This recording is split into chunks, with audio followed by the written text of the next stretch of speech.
third in the pre-show. We're going. Well, I now. mean- I just clicked the button. Really? Oh no, I said one. I just clicked the button too. Oh man. Yeah. I seen when I played Iron Band, I played those like first matches or whatever to get the seasonal challenge done, and then I went back to Sound and like to complete it, and then I seen where Hero's Burden and the Wizard Rebuke are like level 13 and 16 or whatever, or 13 or 14.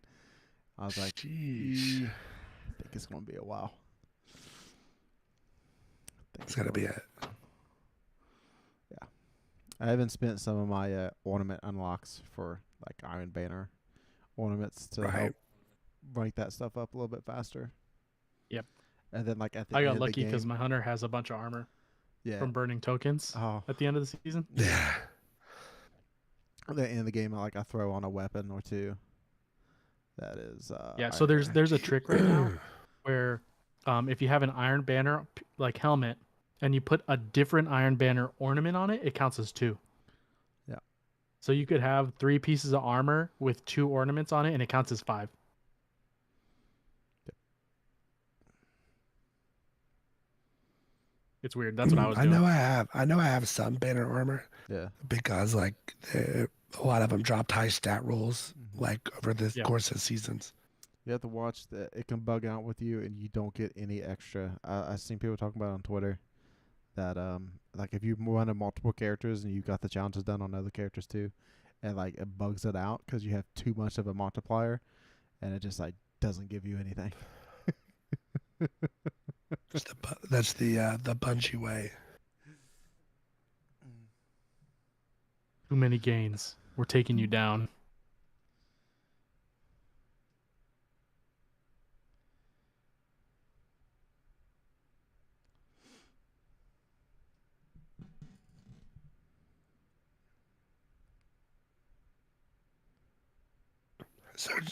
So Jared, the bookers, like, is that like the Jim Beam?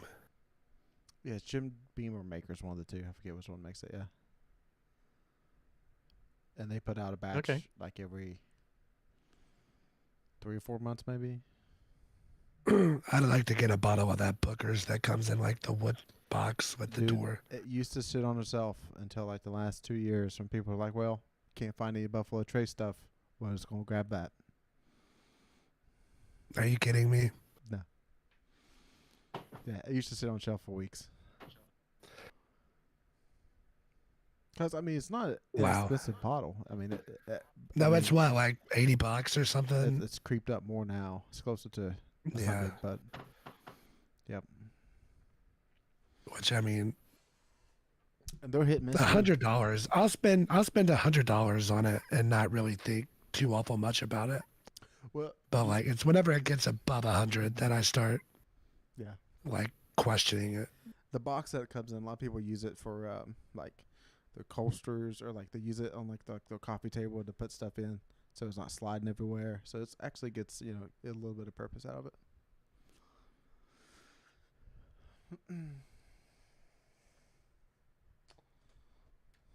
Oh man, episode 63. Getting close to the magic number. Oh boy! Fox, I've decided I'm rooting for Boston in the finals. I'm rooting for Steph Curry, but for this one reason, thought I would. For this one reason, I do not want to see Steph get his 4th ring when LeBron still has only 4.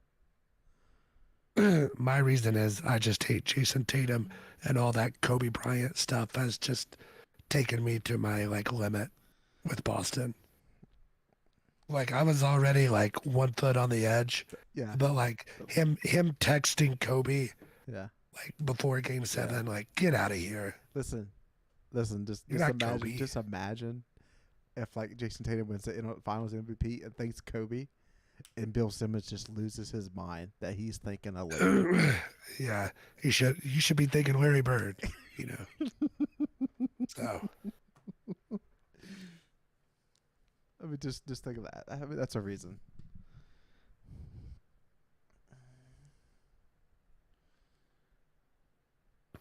All right. The more I talk, the more I'm going to lose this. So Okay. are we? Yeah. Let me get the intro music added here. Give me 1 second.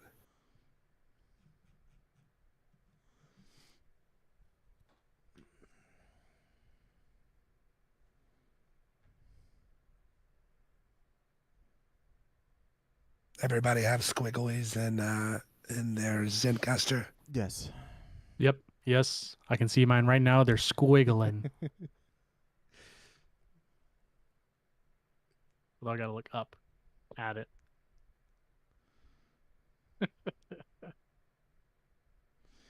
Chad, I've seen some of the people with their like crazy like racing setups and stuff like that. I was like, I could do that That's what he's got.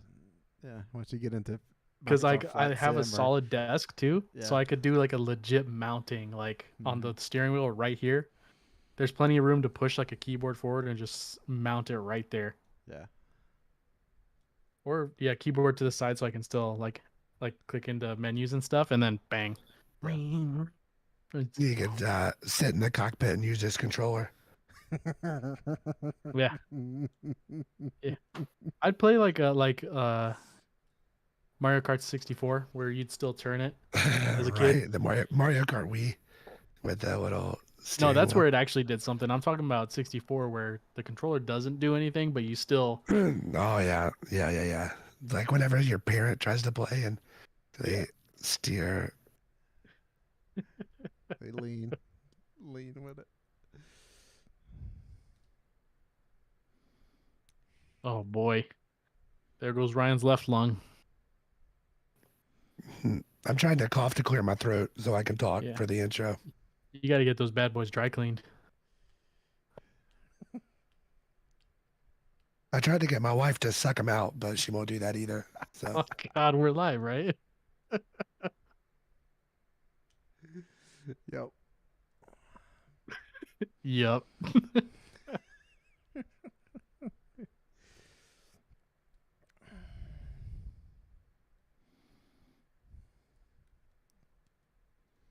I have a theory that like the drainage gets trapped to my vocal cords, Yeah. and if I cough long enough, I cough up like seeds that were dried around my vocal cords, and then I can talk half decent for like 20 minutes. Yeah. Or I just have pneumonia, one or the other. All right, you guys ready? Yeah. Yeah.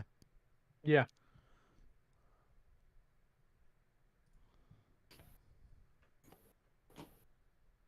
All right, I'm clicking the button.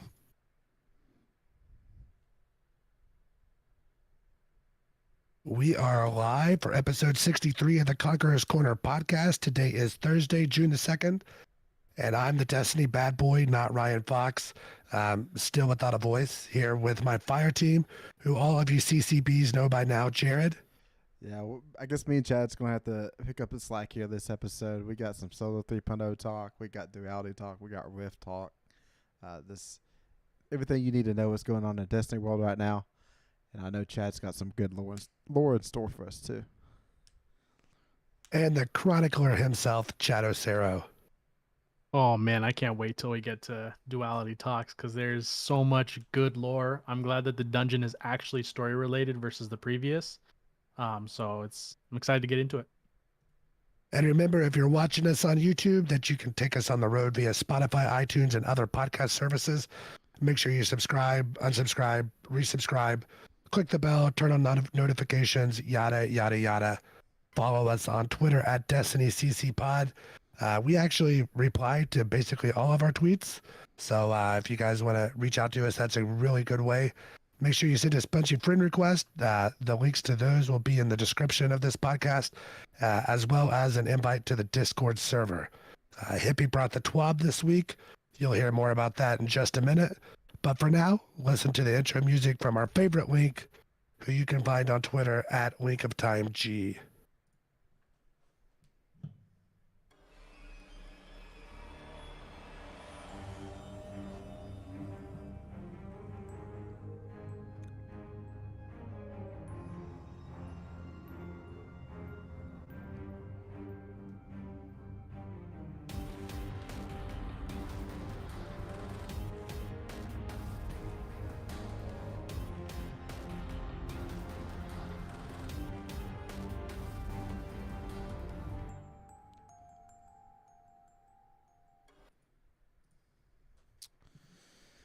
All right, everyone. It is June the 2nd, and Hippie has gave us a pretty efficient TWAB this week, and let's hit some high points of what's going on in the game.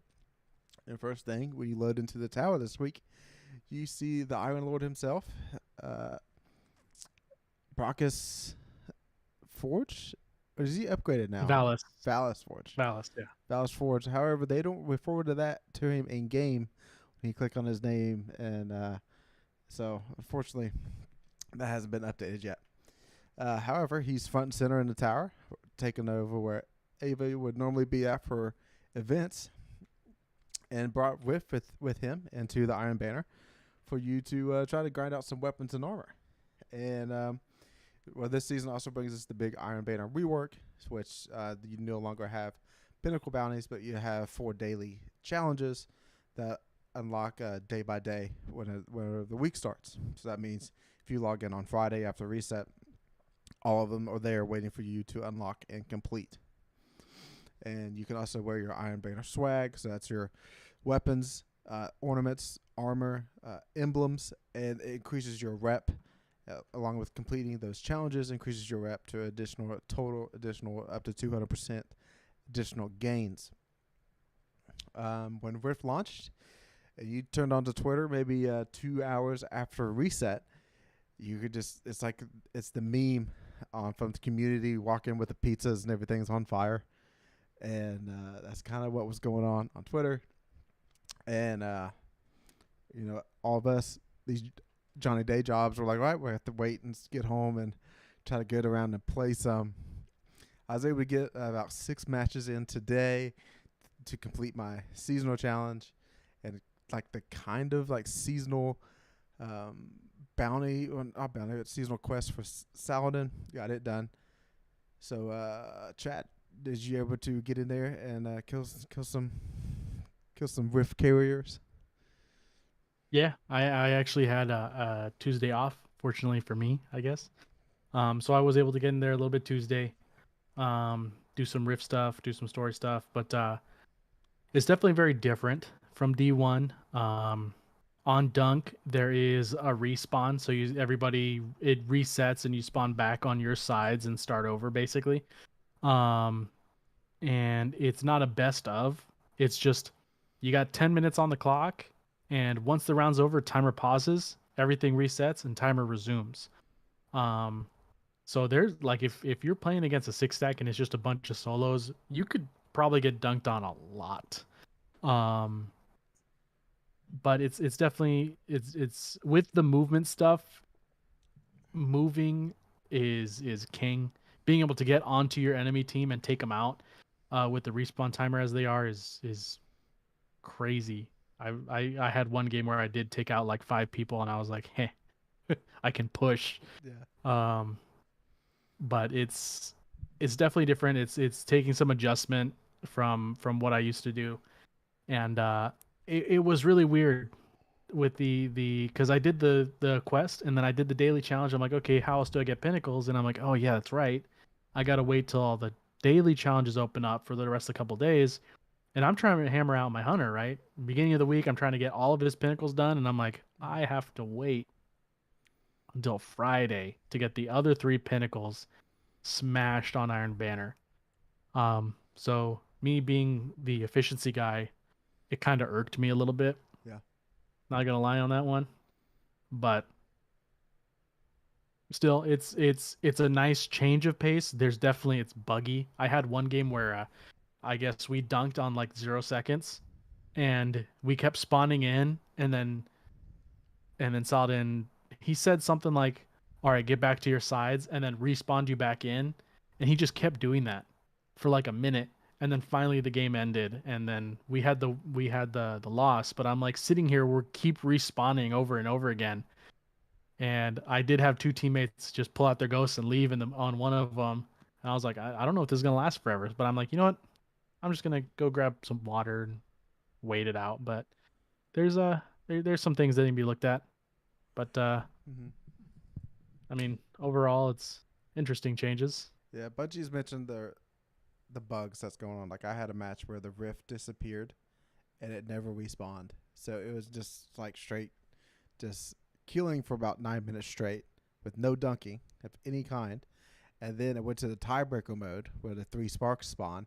Then it's just basically a race to the end who can go grab a spark and get to the other end before like the other team happens. So it's kind you waited around for 10 minutes for a 30-second race at the end, which was like, exciting. However, if you had actual like Rift gameplay leading up to that, like it would be really cool. I know that we have dabbled into Overwatch in like the past like 2 years time during COVID, where he's like really branching out with some other games. And this is the first time that I kind of seen like the Destiny play branch over to Overwatch, because Overwatch is more like you're pushing with your teammates. You got to get the tank up there, you got to get the healer with you, and push a corner, maybe have like a DPS person flank while you're pushing to the main objective. And I actually felt that in Destiny instead of just like go win your 1v1, bro, and then move on to the next. Yeah. So that was always, full disclosure, I have not been on since Weekly Reset. Have not touched this game type. But I love this game type in Destiny 1. I loved Griffball and back in the old Halo days. This game always kind of reminded me of that, or like Assault, or one of those game types in Halo. Man, I am really looking forward to getting in there. I've been having to haul my daughter to dance class and everything the past few nights. So unfortunately, I haven't been in there, but I love objective game modes. Like Capture the Flag is my all-time favorite game mode in any multiplayer shooter, and looking forward to getting into Rift. The only downside is it's going to be very unlikely I ever am able to go in with a fire team of 6 on comms to be able to play. So I wish it was different, but we are a PvE focused podcast and a PvE focused clan with a few PvP gods here and there that like we have access to help us whenever we need things. So I really wish circumstances were a little different, but we'll see how it goes in the freelance playlist there. So besides bugs, Chad, did you have any like pain points that you would like to see Bungie change for Rift?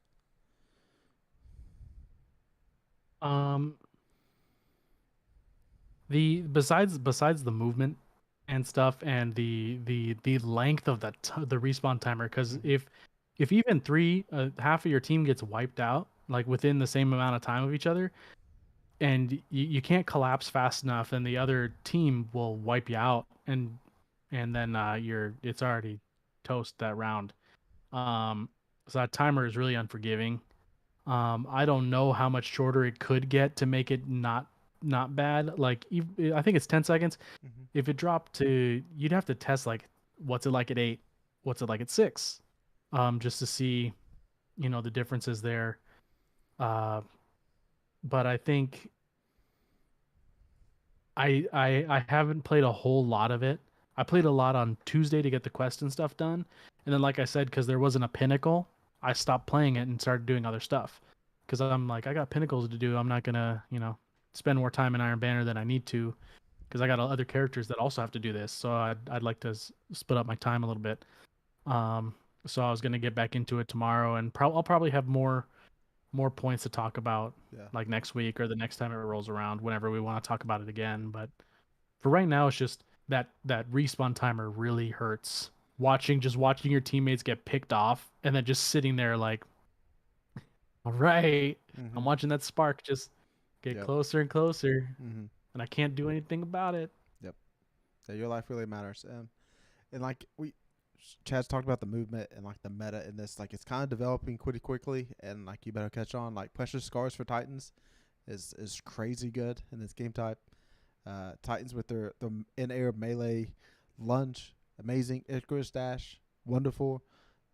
Also, Eagle's Edge swords. If you get the heavy ammo, pick up the Rift ball. Also, you can really move across the map crazy fast and get a dunk off. So, I think we're a queue system away of this game mode being really fun to play. Like if you only have maybe one Precious Scars Titan per per team, only one Icarus Dash Warlock, only one Hammer Strike Titan to move around. That this game could be a lot more funner, and but I think until Bungie ever implements that, it's going to be tough with some of these game modes. Whenever the meta develop, that's all you're going to see.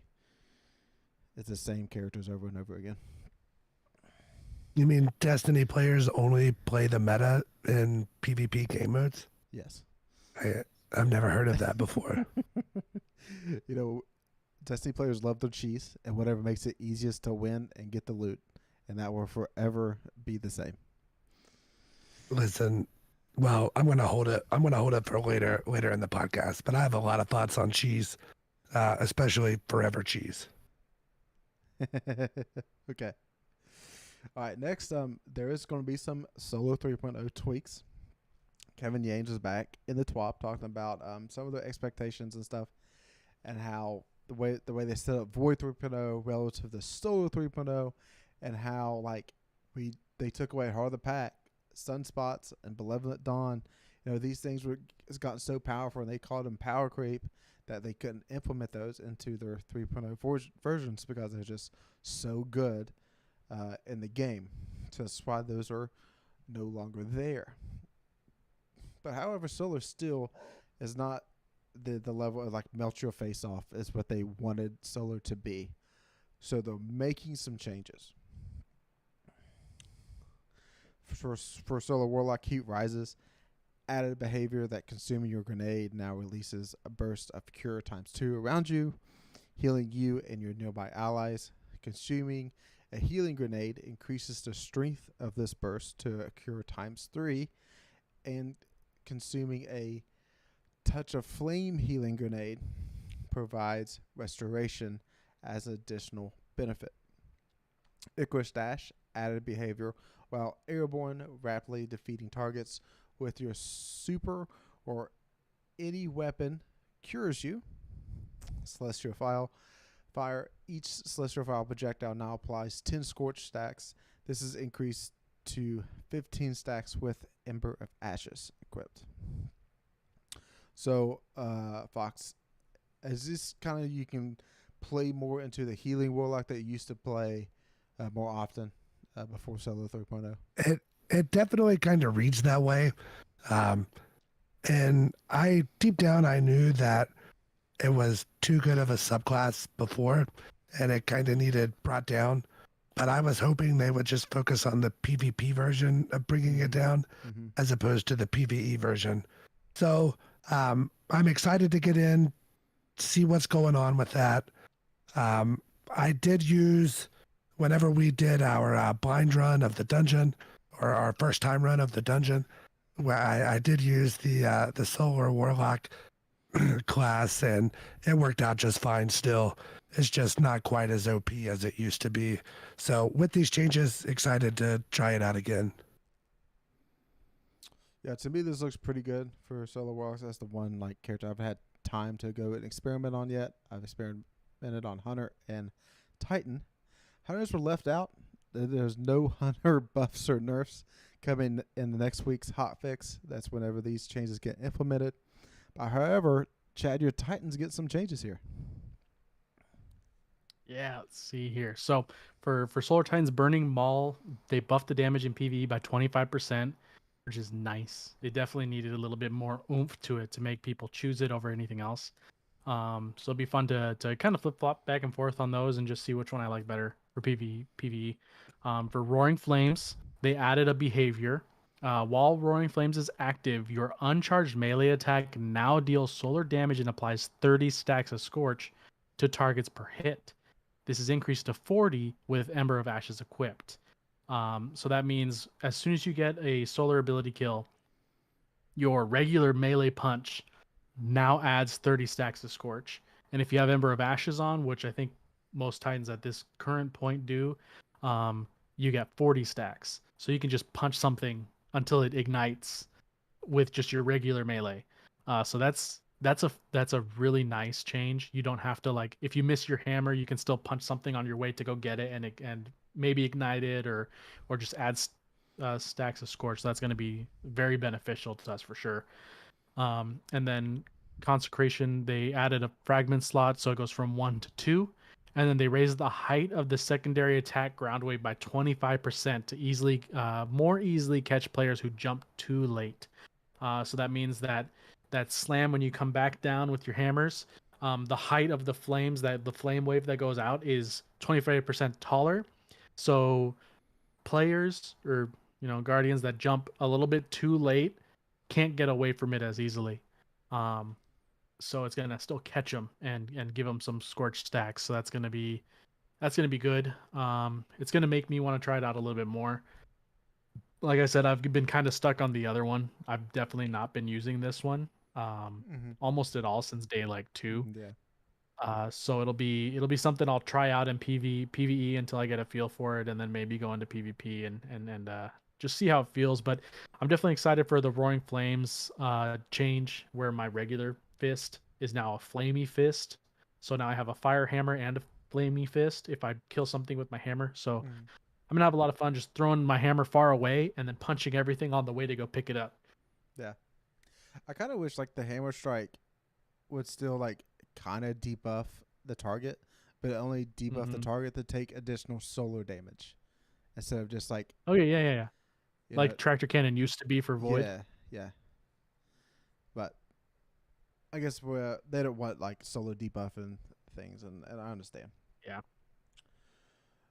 So they have a little footnote here that, as they mentioned in the next paragraph, about Arc 3.0. It is coming along nicely. So whenever the weapons, the abilities team completes the Arc 3.0 deployment, it may be like a slight tweak here or there. They're going to go silent for a while. And they didn't say why, but it's just like they've basically been working hard changing these light classes up to a 3.0. However, I believe, and I think Fox is probably in agreement here, they are going to work on the next subclass. And they are diving. Vapor? Yeah. Vapor? Okay. That's been the word on the street. Yeah. In the underground. Hopefully it's whatever goes along with Thorn and Osteo Striga, right? It's the poison subclass. Allegedly is a vapor is what I've seen. I don't know if that's code name. I'm sure it's not finalized. Yeah. But that's kind of what it's being referred to. And that was allegedly supposed to come with the Witch Queen, but due to where they pushed it, they kind of had to bring everybody in to finish Witch Queen, so that got bumped. Alleged. I mean, that's the rumors. Who knows if it's true? If it's true, we're not there. Yeah. All right. Next, a little bit of good news for players out there that play on multiple different platforms. If you bought the Dungeon Key, just say you bought it on Xbox, and every now and then you like to play on Steam just to maybe just run some strikes and some bounties. That way you don't double buy the expansions. Just depend on what you're doing in life. But if you log in on Steam, you will have the dungeon on your character and able to go play it. So unlike how the Witch Queen expansion works, how it's per platform, the Dungeon Key is on your account just like the Season Pass. Nice. Yeah, that's a really big deal. We've had people in our clan Discord specifically ask about that, so it's nice to see it being addressed. All right, next thing up in the TWAB is Amaze. If you're not familiar with him, he breaks into like a freestyle rap very often on Twitch, and then Bungie has teamed up to do some like how he started out and doing a hero's welcome with him. So if you want to go check that out and give it a watch, it looks pretty cool. Did you guys watch that? No, I haven't had time to sit down and watch it all yet. So full disclosure, it's like 2.5 minutes. I watched it, but my kids were playing, so I had subtitles on. Yeah. And I could like 3/4 hear it, so I know that I missed certain things, but it was pretty cool. And I really liked the hat that he had on, which I assume is his like logo. Yeah. It's like a U, a H, and an M, but it was a pretty nifty logo.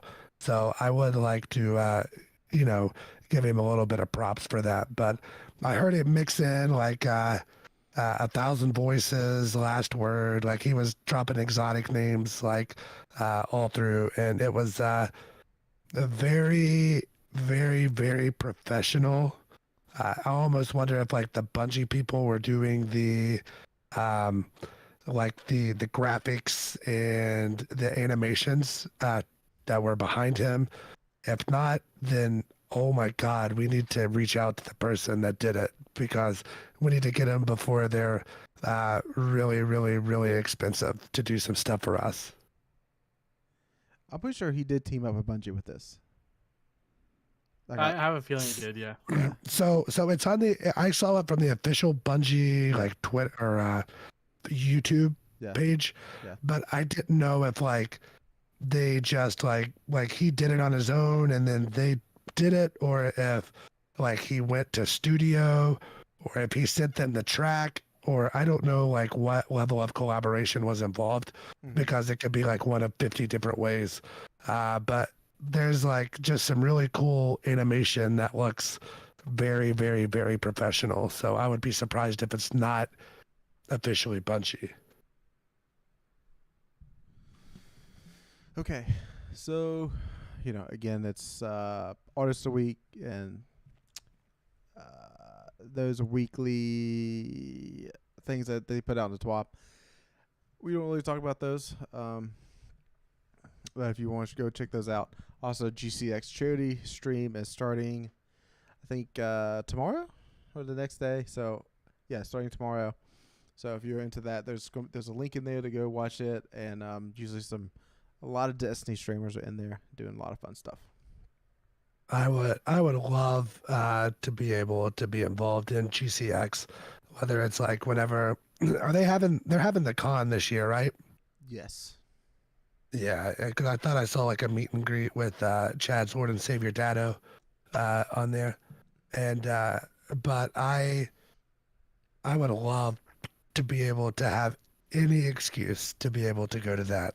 So if we get, that would be really fun for us to do, for us to all go and, meet up with people down there. I would enjoy that quite a bit.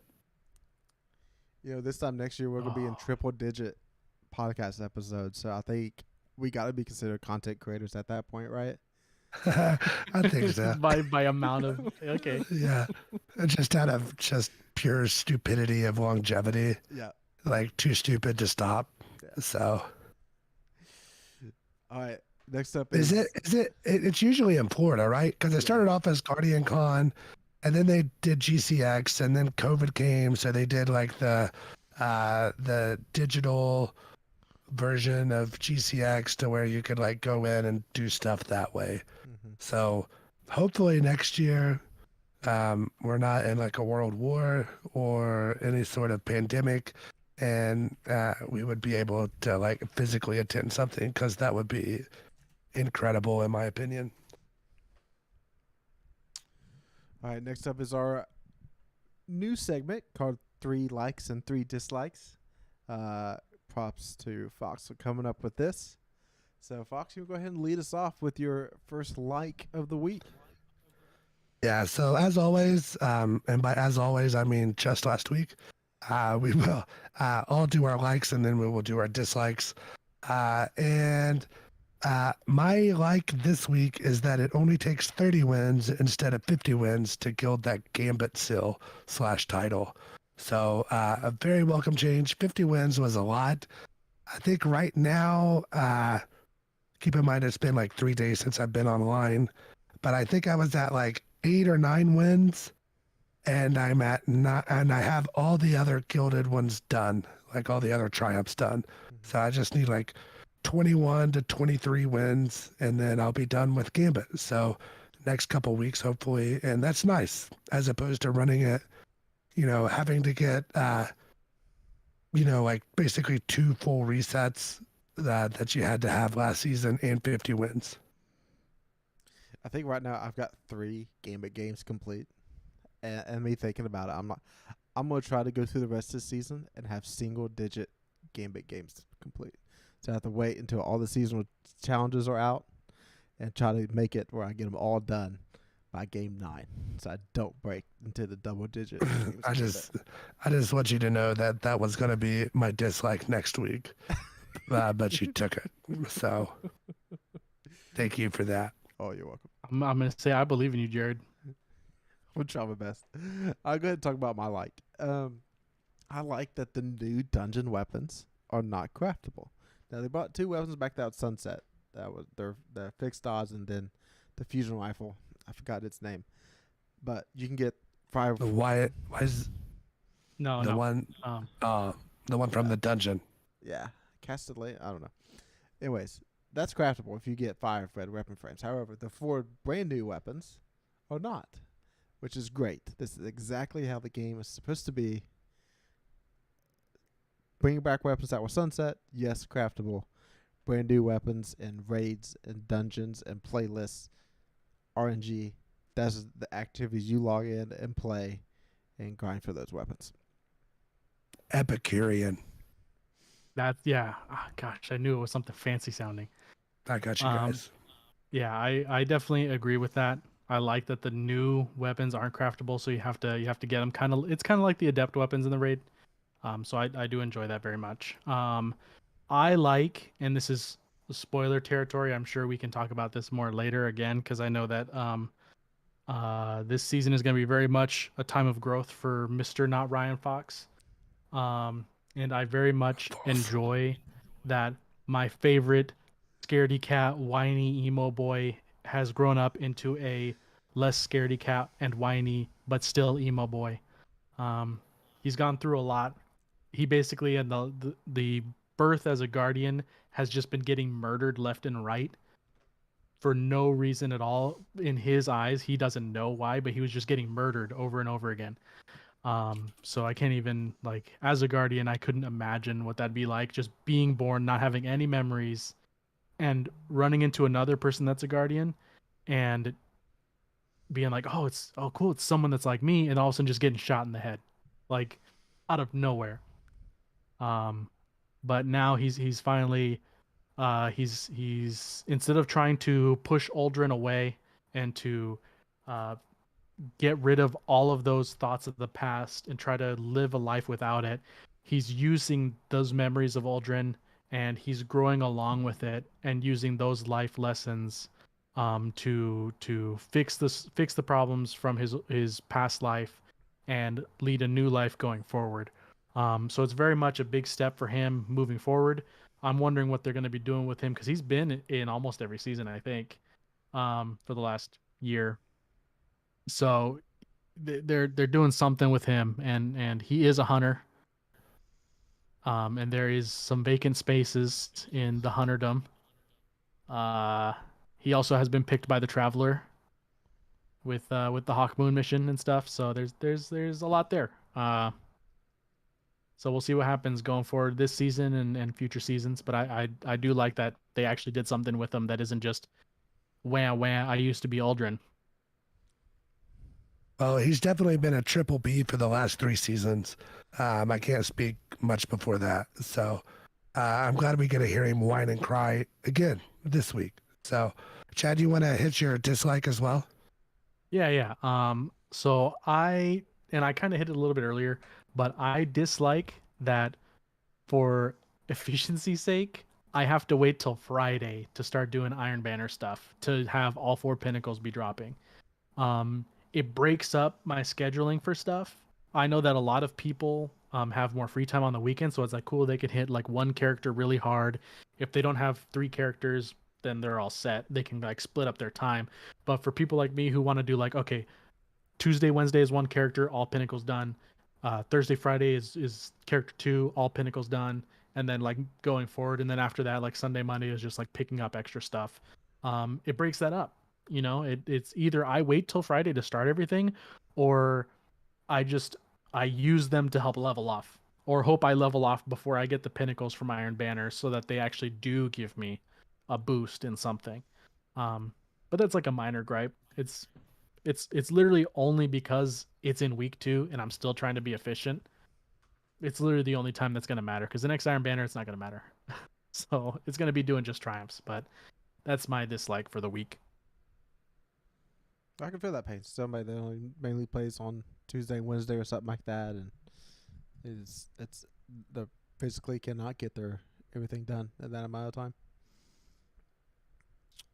All right. My dislike is I dislike the new air effectiveness mechanic. Um, when we read through it, I had my, just not sure if it's going to really work out, and the way it turns out to be, you need to get an air effectiveness stat of 60 to make it to where your bullet goes straight when you fire it in the air with their primary weapon, and that's not how it should work. I come to the point now where if you're in the air and you are perfectly accurate and you got that red dot right on the head, that bullet should go straight.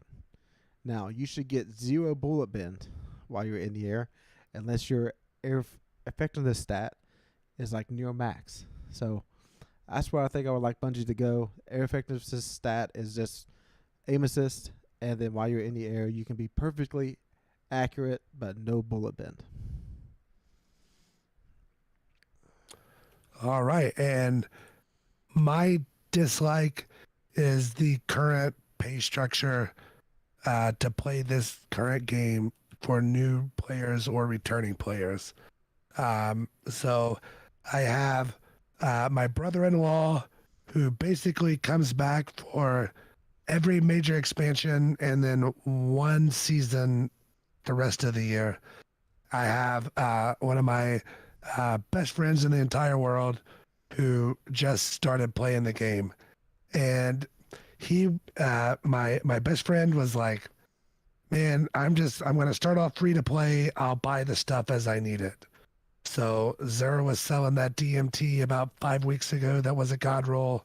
So he needed, what was it, like Beyond Light for it. So he bought it. And then he needed the Helm or the Heart of Inmost Light for a Void build, like the next week or the week after. So he had to buy, like, was it Shadowkeep or Forsaken?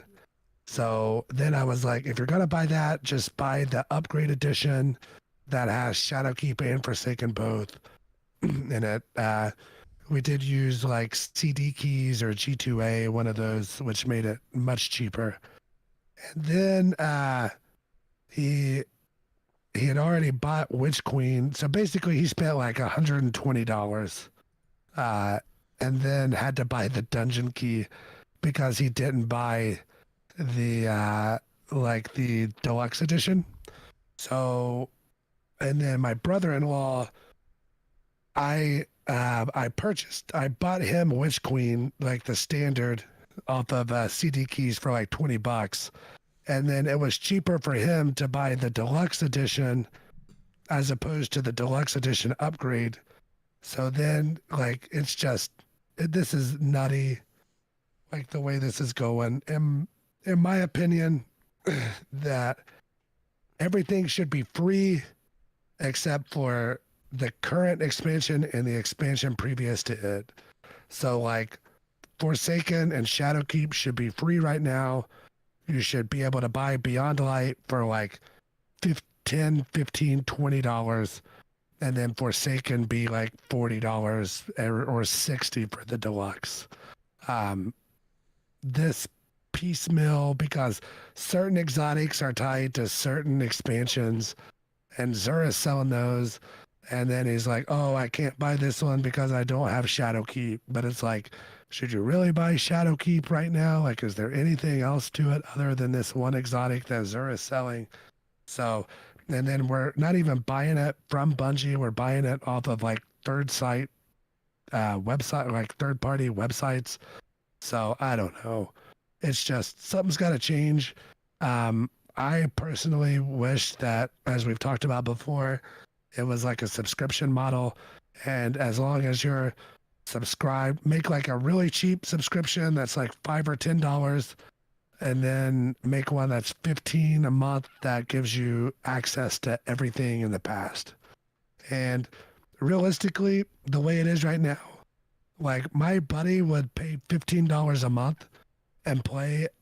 He'd be much more likely to do that for 6-7 months as he would be to go to like a third party key website and buy all these expansions piecemeal. So to me, it makes more sense to do that, but it's not where it needs to be.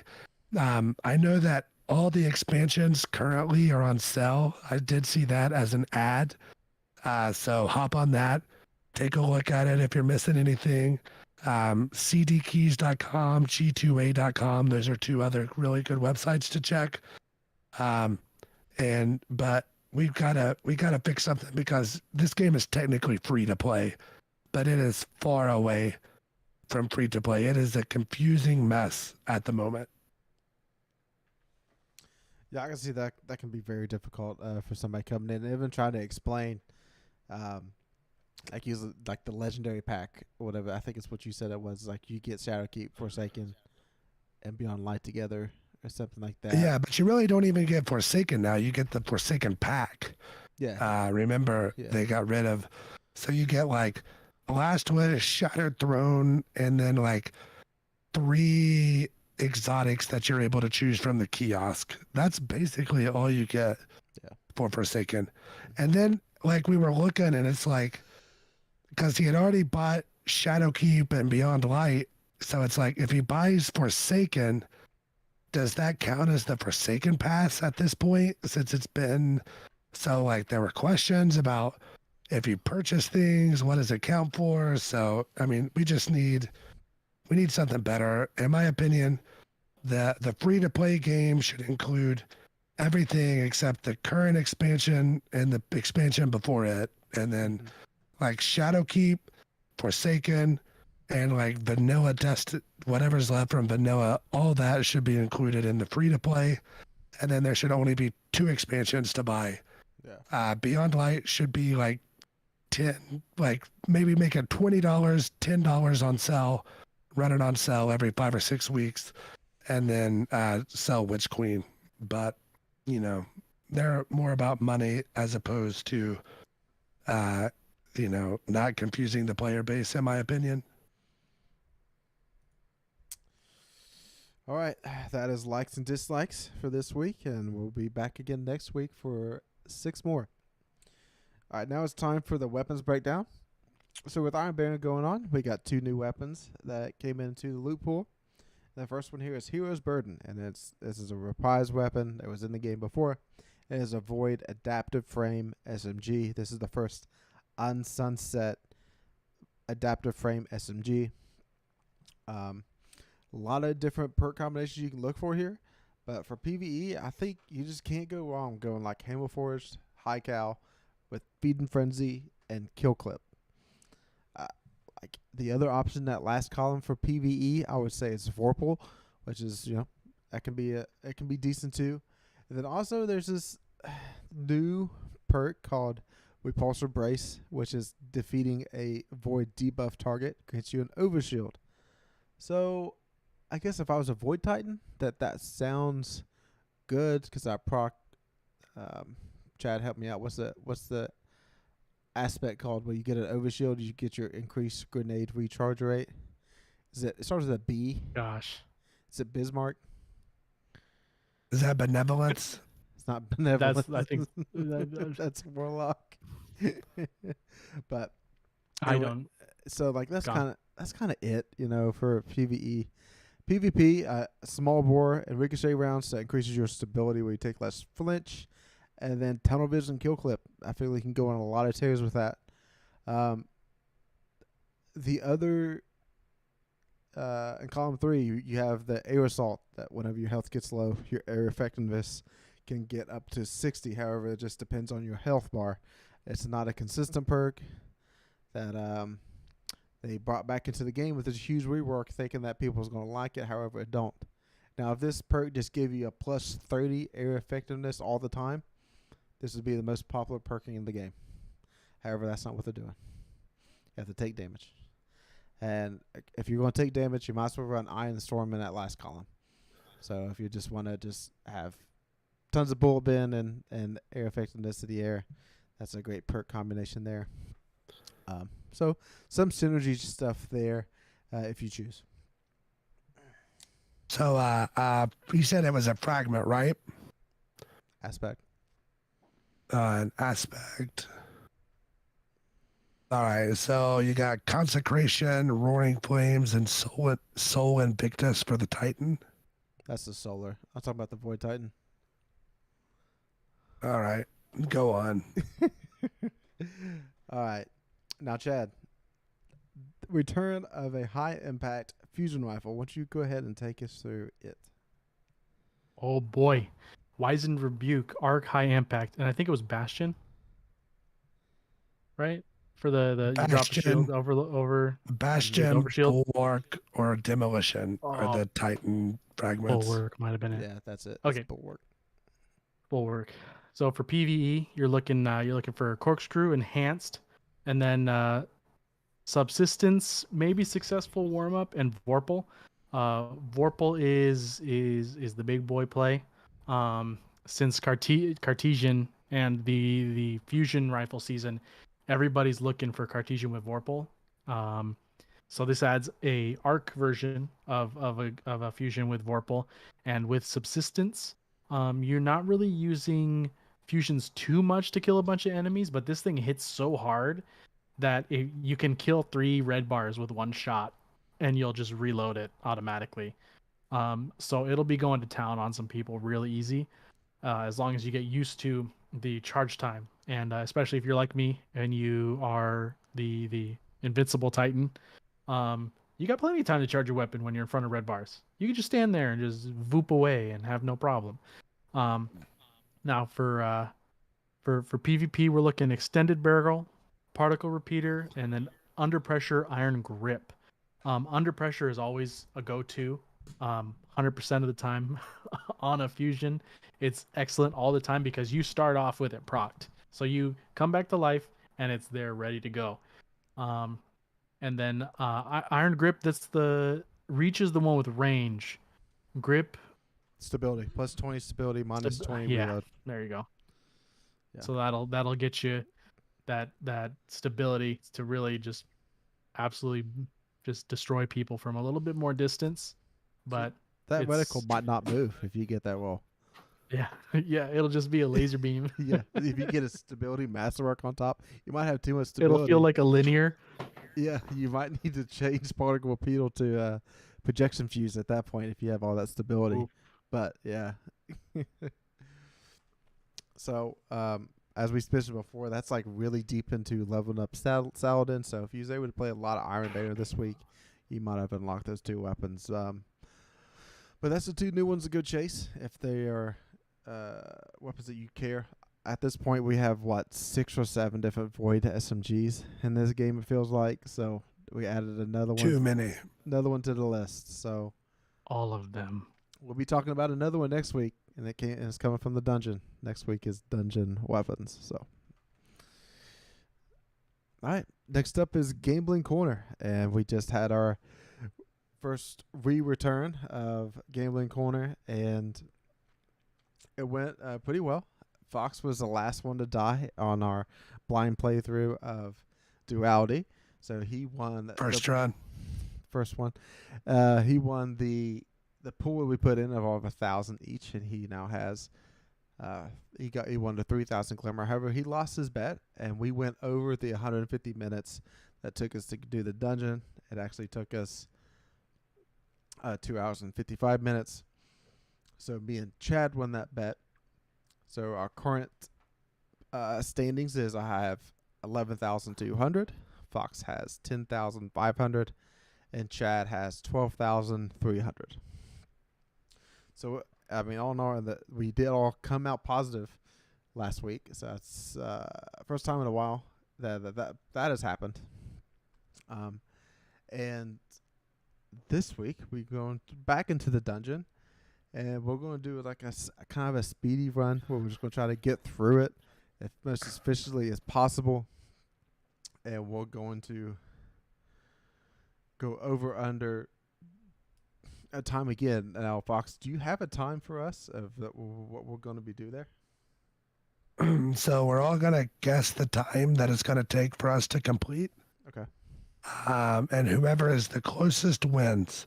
So what we need to decide is A, how much glimmer we all put in. I'm thinking 2,000.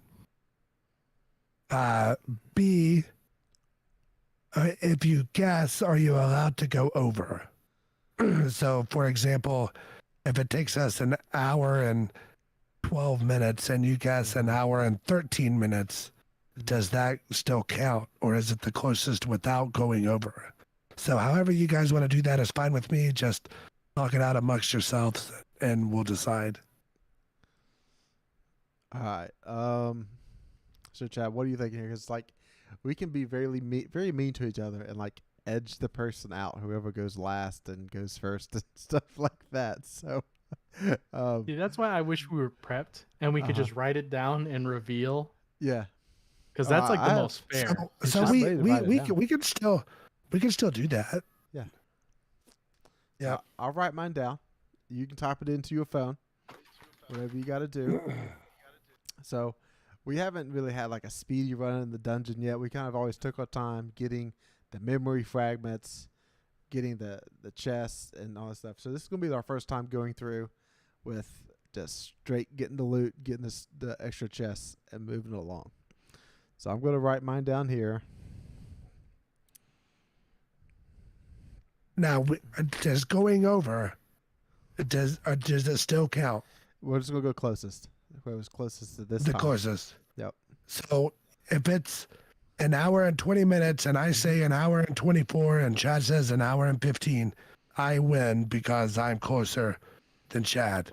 Yes. Yeah.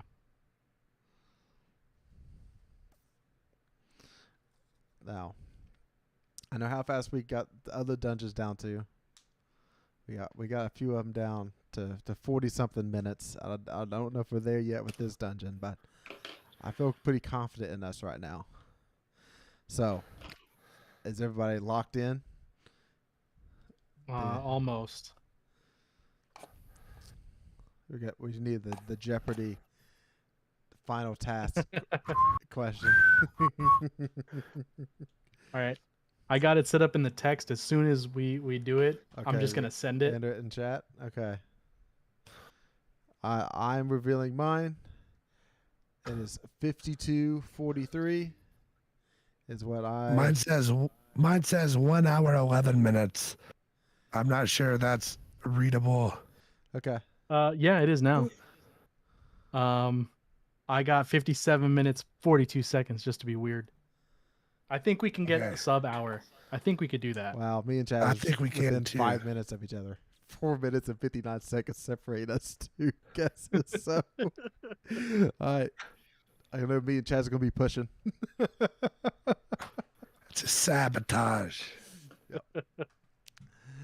All right. So, we just talked about the dungeon there. Might as well give our Duality review. So, Chad, do you take us through how we even entered it in the first place? All right. So we start off entering probably a lot of people's favorite play space in Destiny 2 is the trophy room. So we start off in the spawn of the trophy room, and Eris starts talking to us. And so we run in, and we see that she moved the Kala statue that used to be the vendor from the entrance area into the main chamber of the trophy room. Now all the rest of the trophies are gone. It's literally just that, and she has some tech going on attached to it and some hive rooms written on the ground. And so that was definitely neat. I liked that the trophy room is there. It's a good use of assets. A lot of people were very sad to see it go, so it's cool to just see it. Not that it's usable, but that it's there. And so right off the rip, when she started talking about going into Callus's mind, I was like, oh boy, we're doing like a kind of psyops on him, and there's gonna be some past memories going on. There's gonna be some past stuff. We're gonna be aboard the Leviathan, so it's gonna be some play space here. So I'm excited to see what's going on. Now lore wise, I'm gonna talk about it a little bit, but it was definitely. Well, I am sad I didn't get Europa. I'm hoping the second dungeon of this year is gonna be Europa. But it's cool to have the Leviathan used up again. It's a really awesome space. Yeah. The Cabal architecture and stuff is really cool. And like I said earlier, just the fact that it is tied into the story. Like you get a lot of backstory for previous events from going into this dungeon, from previous events and backstory into Kydal, giving you more of her story and Callus's story. Um, and that's great. I think that's awesome. Like I love the previous ones. But I mean Shattered Throne was cool, but there's no story related elements there. Pit of Heresy, fun, nothing really there either. Grasp was just a a gimmicky one, just a fun one to do, a little fallen dungeon there. Um, and I know I'm forgetting one, aren't I? Or is that it? Those are the three. Yeah, There's another we have Hive, Hive, Fallen, Taken, Taken, 2 Takens. 2 Takens. Oh yeah, Prophecy. Yep. Prophecy gives you it doesn't give you much either. No. It was literally just the backstory you got from the Gambit Prime season into the emissary. So it was kind of cool seeing that ending room again. But Well, we got this the answer this of room, the 9, how they view the light and dark is what yeah, it yeah. was There's saying. a little bit of backstory into the 9 there. Yeah. If you go around and touch the things in like the wasteland area. Yeah. But this one, like going through it, Callus is recounting memories and you're going through his mind, and as you progress, like you're getting deeper and deeper into Callus's memory, because obviously the ending point, spoiler alert, is hitting his nightmare, which is kind of scary from the point that if we help him like we helped Crow, what's gonna happen? Like if we help him overcome or like accept his nightmare, what's are we helping him gain control of the nightmares? Are we helping him become a disciple of the witness by doing this? But I just love story, man. Yeah. I'm so glad we got a story based dungeon. It's just great. So, story wise, this is a good dungeon then with the lore that's coming our way then, Chad, right? Oh yeah. I mean, I'm talking about it in the Yeah. lore, but Yeah. yes, very much so. Alright. It gives good backstory and a lot of good info moving forward with Kydal, especially. The next thing is mechanics of the dungeon, which is like the bells that you have to shoot. You go into the other realm. You have to shoot again to go back. That's a new mechanics that we haven't done in Destiny, so that's a plus. We had 3 different like encounters where we had a previous boss, Galron, that we had in Crown of Sorrow, and then the second encounter we have like 3 like mini bosses almost. They don't take much to kill and get through it, but there's still 3 separate mini bosses. And then at the end, do we say the name that we fight at the end? No. Okay, so that the boss at the end, you also have to deal with the bell mechanic and then another big bell. That's a plus, in my opinion. Loot wise, 4 brand new weapons and 2 brought back, so 6 total. The armor set, depends on who you ask, is hit and miss. So it's a Hake armor set. But there's a lot of positives about this dungeon, and overall, like, it's really fun. Some of the small mechanics in it about turning the statues, it was different. It's just something that we're not used to doing. So overall, I'm really pleased with this dungeon, and if this dungeon is considered $10, like it's probably some of the best $10 I've spent inside of Destiny 2. So first of all, the weapons are very good. In my opinion, that new linear fusion rifle is sweet.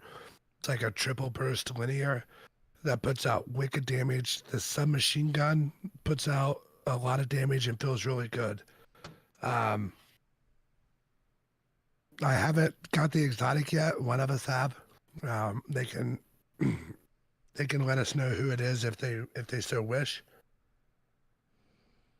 But the dungeon is it's really nice when it's us 3 doing it because we've played together for a while.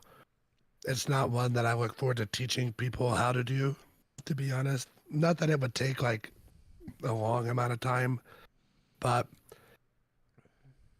it is a little dense, like enemy wise, Mm-hmm. which is fun when it's us, not fun when you're teaching, in my opinion. So maybe next season when we're over leveled a lot for it, it'll be fine. But otherwise, the weapons are what makes it. The weapons and the armor. The armor set looks really cool with some shaders and really bad with others. So, you know, that's a personal preference, but the weapons are good, so I'm happy with it. And I really like how completing certain triumphs buffs your chance for getting the exotic. Mm-hmm. And we get a title along with it too, which is first time they've done that for a straight title just for a dungeon.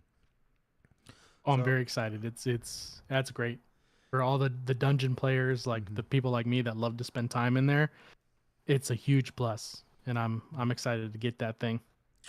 All right, so I think the people want to know what's our letter grade of the dungeon, and I'll go first. I'm gonna give it an A-. There's very little that Bungie can do more to make a dungeon better than that. I hate to disagree with you, Jared.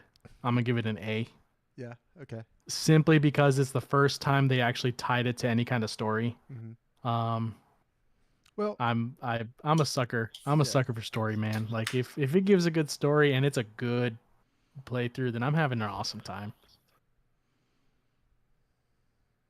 But I'm gonna say like Ryan it's. said, Sorry. no, like Ryan said, taking people that we're not used to playing with and teaching is gonna be rough. So I think it'll drop a letter when I have to start doing that. Yeah. But yeah,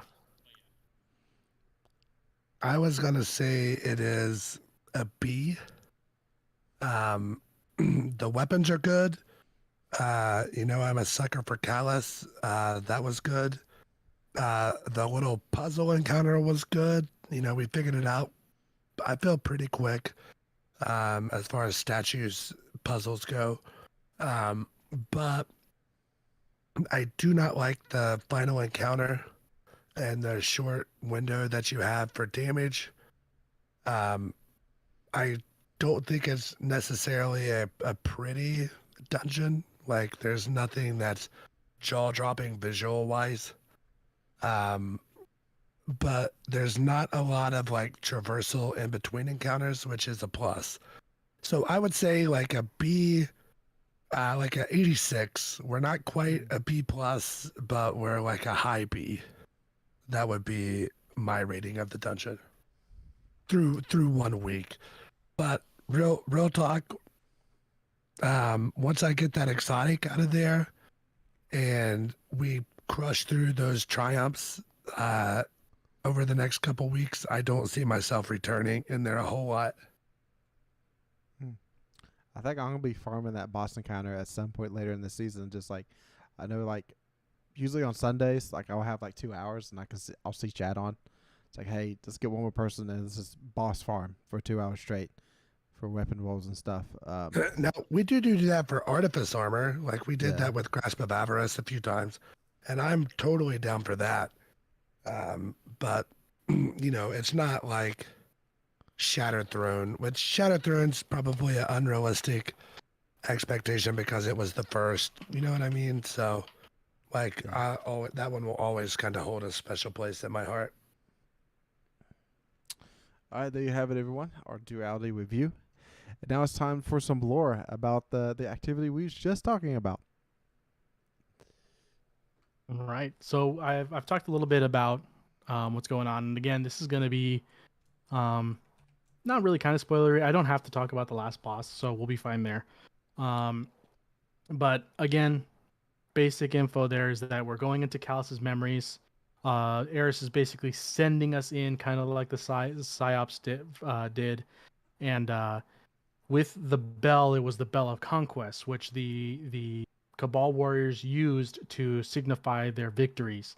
And the more victories you get, obviously you need to get a bigger bell to continue adding pictures onto it, kind of like what the Greeks did with vases and stuff like that. How they have like pictures and scenes on them. The Cabal used their bells of conquest to show their victories. And at the end, you actually get to view Callus's bell of conquest, and it's massive. So he's been through some stuff and he's won a lot of things. So that you get to see that, and that's neat. But basically, like Jared said, the mechanic is that you hit a bell and you can move from dream to nightmare state. It was really cool because you can hit the bell from a distance to move from the dream into a nightmare, but you have to go into the bell's safe zone to move from a nightmare out into the dream again. And the map changes depending on which one you're in. Now, the whole time going through, Callus is giving us story and he's talking about things. I'm not going to talk about that here. I definitely recommend playing it. I'm going to be talking mostly about lore coming from the items in the game, because you can play it and you can hear the lore, but the reading I want to do for you guys. Now, from the armor, all the armor sets have the same lore. So if you look at all the helmets, they're the same. All the arms are the same going down. Now, the neat thing is that in the armor sets, it's basically we give our report to Eris and she talks to Ikora, and then Ikora sends a group of hidden in. And then this is the recounting of the hidden group's expedition into Duality. So it's recordings of their transmissions in. So for the helmet, we're going, it says initial entry matches the Guardian's description of theater. Psychometer is picking up a weird background noise here. Then it goes in and says, when I was young, I dreamt of greater life. Redacted. I held tiny hands of my newborn. 8 extraordinary weeks. She nursed, grew strong. I did not see her mother for those 8 weeks. Nursing chamber and her ceremonial changed over those weeks with it, but my momentum faltered over time when her tusks were sharp enough to defend herself. Now, a lot of these, each armor piece has a bunch of redacted information on it, so there's going to be like slight breaks, but it kind of gives you a little picture of what's going on. Now, this initial helmet is talking about the birth, obviously, of his daughter Keitel. He doesn't ever name her or anything like that, but he says nursing chamber, didn't get to see her mother, her tusks. So he's talking about his daughter. Now the arms, we progressed into a liminal space, corridors folding on each other. Psychometer is spiking here. Are we sure this is safe? Hidden Mindscape Expedition, second transmission. Grand aspirations, grand imaginings. I looked back to the myths of our people, past to draw inspiration. Daughter, for the first time she crawled onto my brood pouch, smaller than a finger, helpless and blind. I was her, and she slept to the sound of my family and a house the old ways made. My dreams narrowed down to the size of my thumb. Day by day she grew, and piece by piece found a hallway full of statues of Callus in various states of dissection. Sobbing noises coming from the walls. Expedition third transmission. And shape a future that was yet unwritten. I saw possibility boundless and unending. My focus was wide. As her skin hardened and her eyes developed, she stood outside of my vigil, honored in our newborn daughter, my focused, my grandest inspiration. My daughter was old enough to talk. And when she began, no longer there, I felt a great absence. Psychometer says we're reaching dangerous levels of cognitive saturation. We need to pull back. Fourth transmission. Tomorrow's tomorrow. Entire world for manifest. None would threaten me or her future's future. I first noticed it when, on her own, then again, greater than the sum of her parts, and I left the void in my chest consume me. Wasn't the exit this way? Final transmission. Beyond the horizon too, until that day, hearts beating in time with hers. In tusk and steel it was pride unlike any other. I needed no other. I lost myself. I indulged myself in that sensation until the day I became lost in such a hollow feeling. So the transmissions basically go kind of throughout his whole life. Moments where, major moments of him and Keitel's interacting with each other. And then the last part, it sounds like he became lost in such a hollow feeling. That's when He was betrayed by his daughter, is my assumption. The moment where Gaul's about the Midnight Coup, Gaul's about to kill him, and the daughter stops him, but she still looks at him and sends him off into exile. And that feeling that he finally lost something deep within himself. Now, the weapon lore is interesting because it goes into Kaido's memory, not Callus's. It goes into Kaido's past. And then the last one goes into her present. You start off with the pulse rifle, new purpose. Consumed as she was with the scene in the arena, Kaido forgot the Chiddick in her hands. As her young body imitated the action playing out before her eyes, the living accessory screamed, then leapt to the flagstones. Boneless or not, it resented having its neck wrenched. Gentle, small one, her father chided through a haze of wine. Your Chiddick was bred for 1,000 generations to complement your tunic. Pick it up. Must I? It is always in the way. A princess must serve her purpose as much as any other beast. Once you outgrow this tunic, you may do anything with the Chiddick. Eat it, perhaps. They are scrumptious, boiled in wine with bitter herbs, but for now... Yes, father, she hastily recited, but already her eyes wandered back to the red sand below. Gaul lifted the slack-jawed head, torn, not cut, from his rival's body, toward the imperial box. Every sinew in the warrior's flesh trembled with passion and triumph. Your prowess pleases us, gladiator. Callus rose. You will join us this evening for repast. In that moment, Kaido realized that Gaul would not wear an absurd Chiddick for dinner. He had no use for a fragile accessory whose musk and chirping, scintillating tails boasted his position. He had never needed to learn the subtle gesticulations to summon a servant who would wick away the creature's urine without drawing attention. His hands had learned to direct blades, not claw assists. She retrieved the trembling animal with hateful hands. For a moment she clasped down on its maw. It writhed in wide-eyed panic, struggling to breathe, but she quickly released. The beast bore no sin for its place in the world, no more than she assumed fault for hers. But unlike Chiddick, she could create new purpose for herself. And then we skip to the SMG, Unforgiven. I was a child when my father gave the war beast to me. Milos, I named him. Young like I was, wide-eyed, and just as unable to see what was in front of him. My father had always been absent. The demands of the throne saw to that. But he had never been unkind, and so I chose to forgive him. Back then he showed me affection by proxy and spared no expense in securing the best tutors and caretakers to watch over me. He lavished me with extravagant gifts. Milos was the one I appreciated the most. Milos and I were inseparable, and I would spend every possible moment with him, awake or asleep. I trained him. I fed him from my own plate.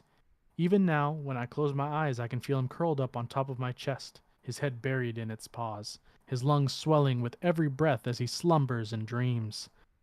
Is it any wonder I grew to love him more than I did my father? Milos was my constant, loyal companion. Until the day I returned to my studies, to my room, and he was gone. A servant handed me a gilded letter penned by my father explaining why he had Milos killed. I tore it to shreds, tears streaming down my face. When I looked up, I saw the servant weeping too, and I knew that she had been the one forced to do the deed. I took her hands in mine and I said, I forgive you. Words that I swore Callus would never hear from me again. Storm Chaser, the linear fusion. Sparks flew as the cleavers scraped against each other, their keening screech echoing off the walls in the training hall. A half step too slow, rumbled Gaul.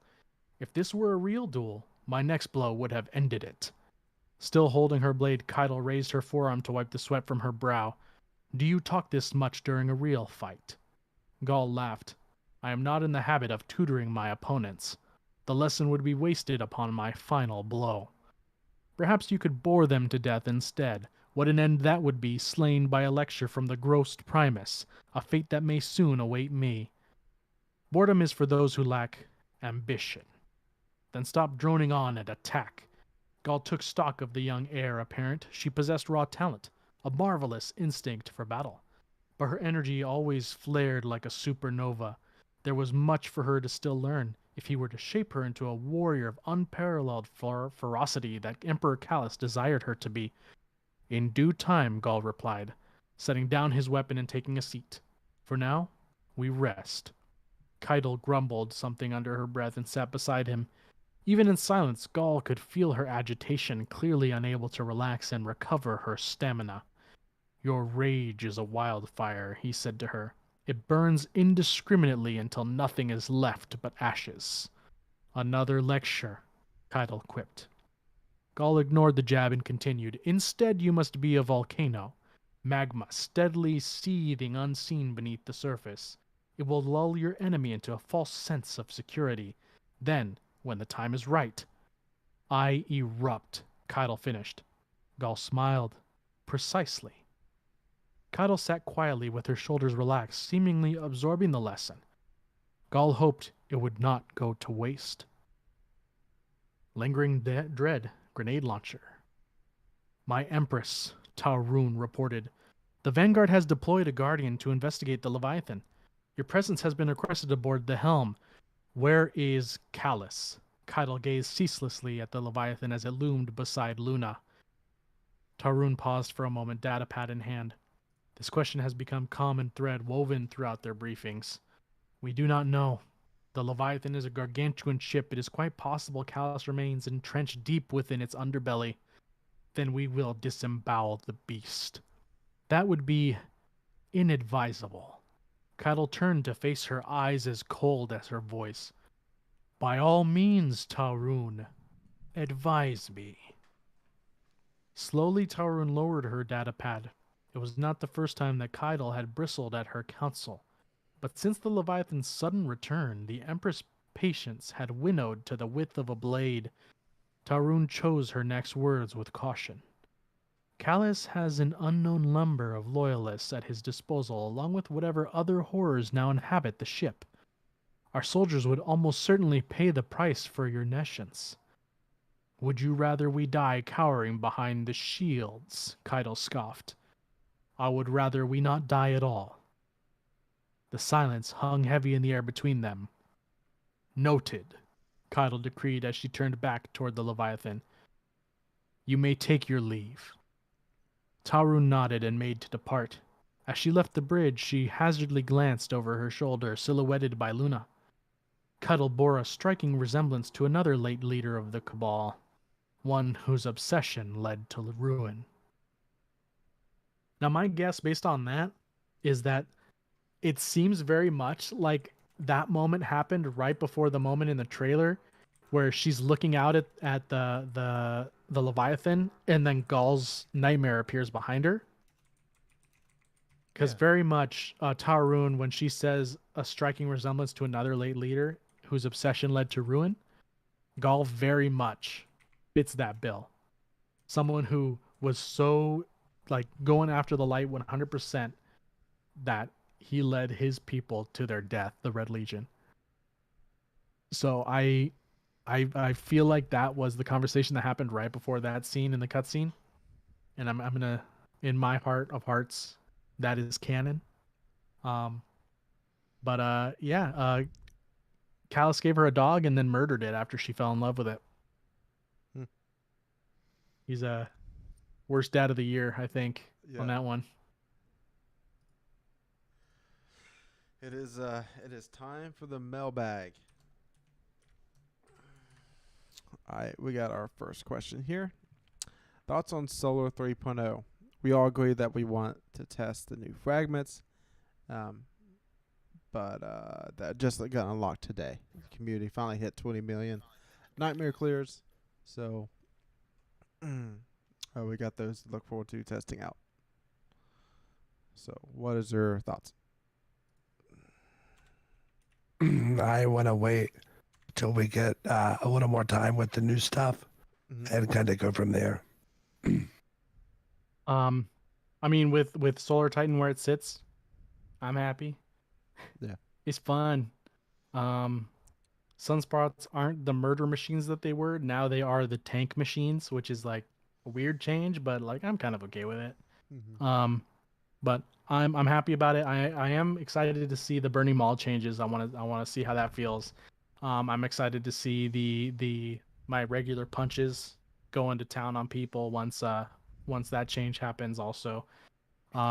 But again, like they said, I'm gonna repeat the both of them. I have not gotten to play with the other fragments that just unlocked today. I literally got on to look at some stuff in the lore, and saw that the fragments were unlocked. I went to Ikora, unlocked them, read what they did, and then did some lore stuff, and then we're here now. So I haven't had a chance to do anything. So I'm ready to build craft that, especially with the changes that are coming on. I believe it's Tuesday. So we'll see how it goes. So far for Titans, I'm happy. There's things that I would change, but no one's ever 100%. So, I'm good. Hunters feel good. It's nice doing the PvE damage buff to teammates and using your knives to get buffed again. And then start your scales with the new and improved death by 1,000 cuts it's really great. Like Blade Barrage is good again, and you know how long it lasted last time. And Forsaken, they nerfed that pretty hard in PvP early on, but it survived in Gambit for a long time. So it's nice to have it back, and it does do the most burst damage right now. So Hunters feel good. All right, question number 2. Thoughts on Crow? Is he really the biggest wussy in the universe? Don't read the second part of that question. Well, too bad. I already did. So what's your thoughts on Too late. Crow? I kind of already said what I said. Yeah. I'm happy that he's still emo, but he's showing growth besides just being angsty. Now he's just emo to be cool, so that's fine. Yeah. But we'll see how it goes from here. Crow's a triple B, no doubt. So everybody makes mistakes in their past, and the best thing you can do is learn from them and move forward, and that's what he's trying to do.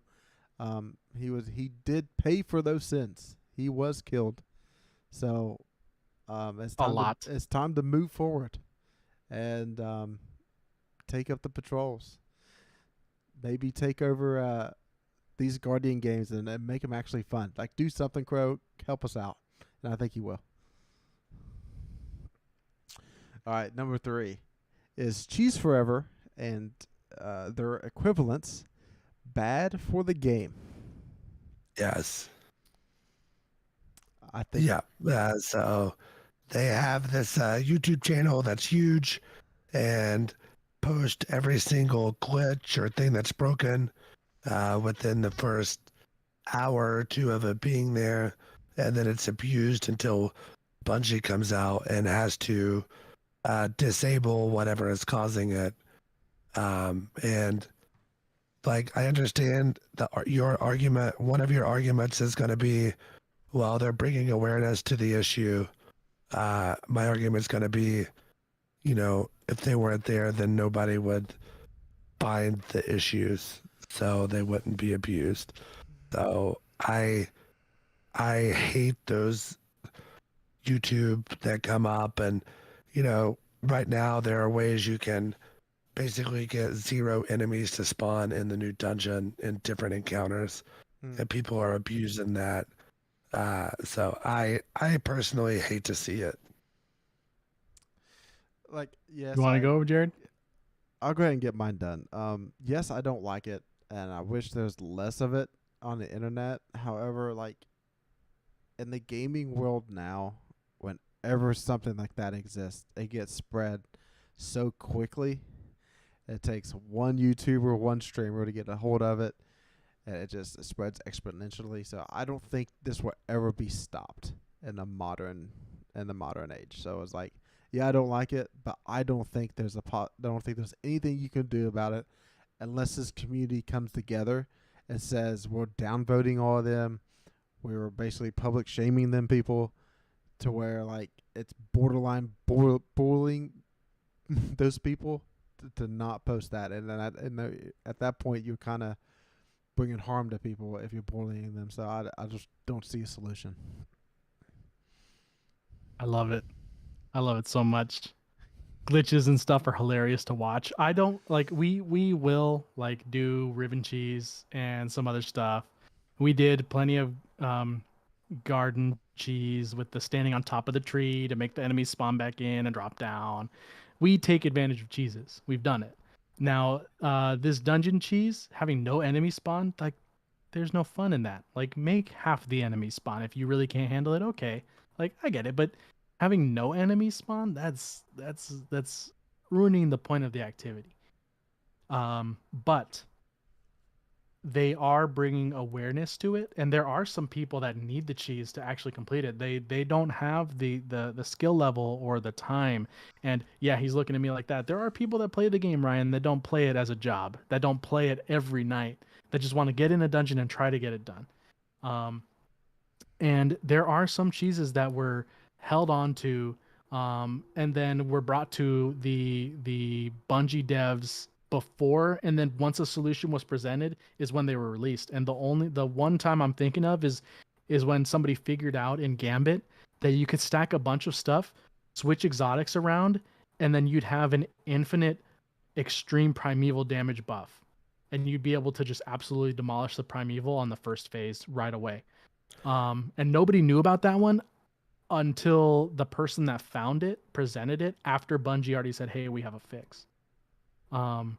Because they kept it. They kept it for like a month or so before they even showed anybody it, and which is the correct way to do it. It's like, hey, Bungie has a fix for it in the next like week or two. Let's let some people see what it's like because it's crazy. And then Bungie's gonna take it away. That's like the only time I think it would be okay would be, hey, I found this glitch a while ago. Bungie has a fix for it on the next reset, but try it out. Here it is. Yeah, there was another one recently that, like, if you play the game in windowed mode and you like minimize the game, then it's while you cast your super or something, and it's something with orbs of light and being charged with light, that broke the game. But that's whenever Bungie. Remember when people were getting banned for alt tabbing out of the game, or the game was crashing and stuff? That was to prevent that from happening. So I don't know. It's just, your argument of, some people need that to be able to complete the content. Well, if they can't complete the content as intended, then they shouldn't complete the content. Is kind of my thought process on that. Very elitist of you, sir. No, it's just, I don't think Destiny should be like, well, I don't know the proper way to say what I want to say, but I don't think that safety nets should be in place to make sure everybody gets everything that they want in a video game, like our country. So that's kind of my thought process on it, is that if you're not at a level to complete the content, then you shouldn't be given the rewards for the content. All right. Question 4. Sony is bringing some games over to Steam later this year, and it looks like they'll just branching out and playing some ball. Is any of them excite you? I know that Sony had their state of play today. Yeah. Do you happen to know which? Please tell me Spider-Man was one of them, because I really want to play Spider-Man on my PC. And I really want my son to watch me play Spider-Man. Like, he will go bananas over me being able to be Spider-Man. Is that one of them? Yeah, they're remastering a Spider-Man, and then the Spider-Man Miles Morales is also coming. Okay. So, what about The Last of Us? Is that coming, or have they said? I didn't dive deep into it. Okay. But like I read that Spider-Man's coming, and I got super excited. So at least I'm going to be able to play Spider-Man. Yeah. So like, Spider-Man and The Last of Us are the two big ones, other than Bloodborne, that haven't came over yet to PC. So those were the ones everybody was kind of looking at. But they still have Jeff Keighley's big event, I think, is like next week. So we might see, and I know Sony's set to make announcements there.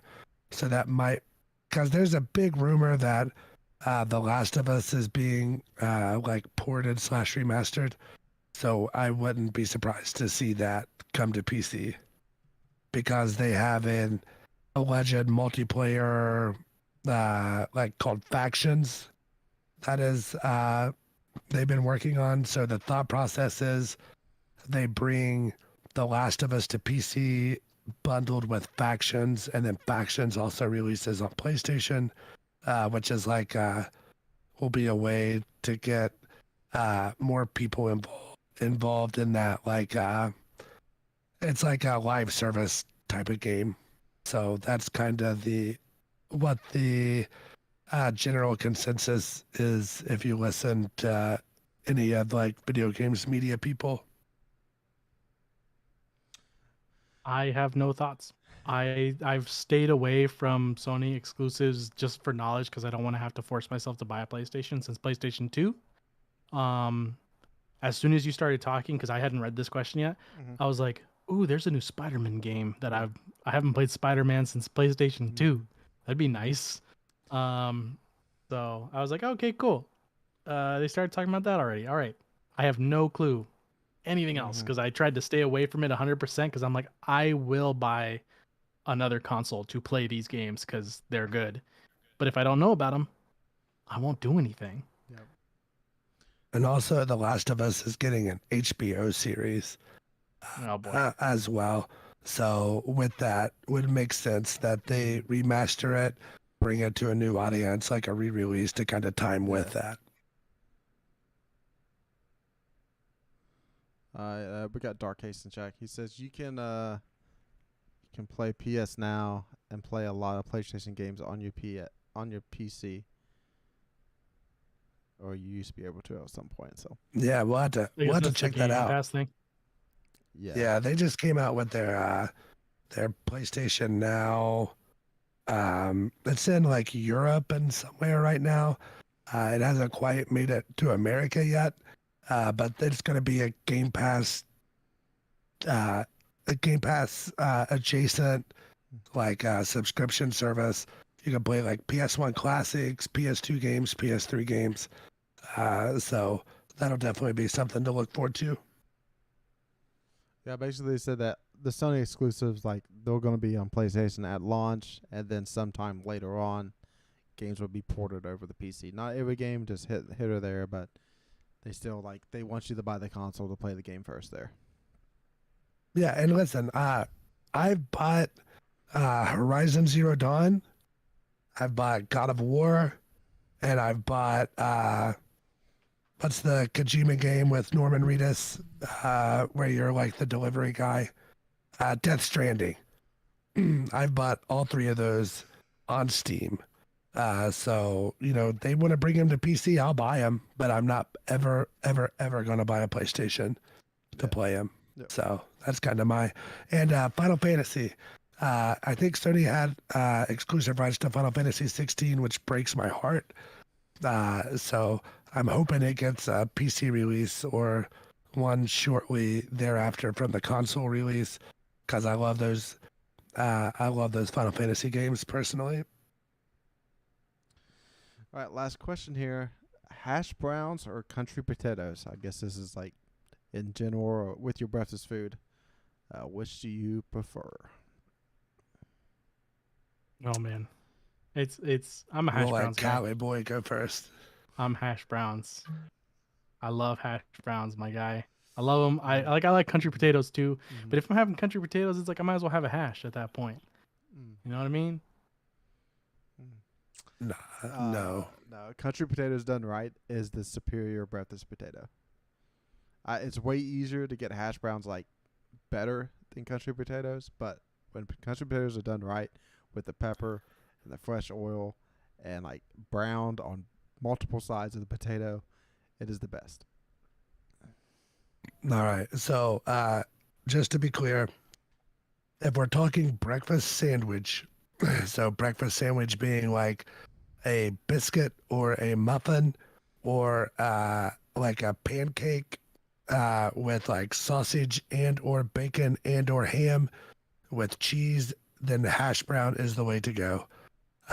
If we are talking sit down with a plate in front of you and you have eggs, and I assume by country potatoes that's the same thing as home fries or cubed potatoes, right? So with those, You get like 3-4 over easy eggs. Crush those up. Get that yolk mixed in there with those potatoes. Maybe drop a dab or two of Heinz ketchup, not that Hunt's bull crap. Get that mixed in there with those potatoes, and you are talking about some good eating. So it depends on what we're doing. If we're traveling in a car, I want the hash brown on the sandwich. If I'm sitting down, I want the home fries or the country potatoes mixed in with the eggs and a little bit of Heinz ketchup. That makes a lot of sense because I'm a big breakfast sandwich guy. So Yep. that makes a lot of sense. Yep. And like Breakfast is my favorite meal. the place I like to go, It's the like best meal. get breakfast is like they make their own like biscuits and gravy bowl with home fries is added. So Yep. that's the most Yep. time. Yeah. Yeah. Yeah. Yep. We call it Brenner here at the Fox household. It's just breakfast for any meal. Breakfast for dinner, baby. All right. I think that is the end of the mailbag. Make sure you follow us on Twitter at DestinyCCPod. Hopefully next week my voice is back to normal, or maybe like 75% of normal. But I'm going to let these other two jokers sign off. But before I do, tell a friend about our podcast. Let's get this thing really starting to grow here. Thanks for listening. Thanks for putting up with us like for a year, listening to us talk about Destiny 2 and the game we like. But overall, I've been struggling trying to make time to play early on in this season, and hopefully like things. I think there's gonna be something else coming down the pipe for this season. Like this can't all be it. So I'm looking forward to something else coming. Yeah, it's definitely similar to Jared. It's an odd season. It feels off. I've already missed a day. So it's kind of a slow start, but I'm hoping for something to happen. Always happy to dig into the lore. It's going to be a lot of fun. Duality definitely brought in some good stuff. So I'm hoping that we get to see Zavala's story.